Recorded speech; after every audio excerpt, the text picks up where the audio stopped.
This 2004 Honda Accord came in with a chirping noise, almost sounded like a dry belt, but after I took off the dry belt, it was still making the chirp noise. So what I found was,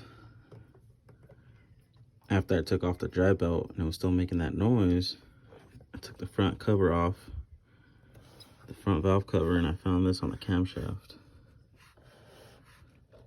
So if you look right here, you have a big groove. So if you guys have a trip noise on the 2004 Accord V6, take off the valve cover. It's kind of hard to see with the rocker arm assembly on there, but I mean, it's worth the time to take it off and, you know, make sure you do the job right.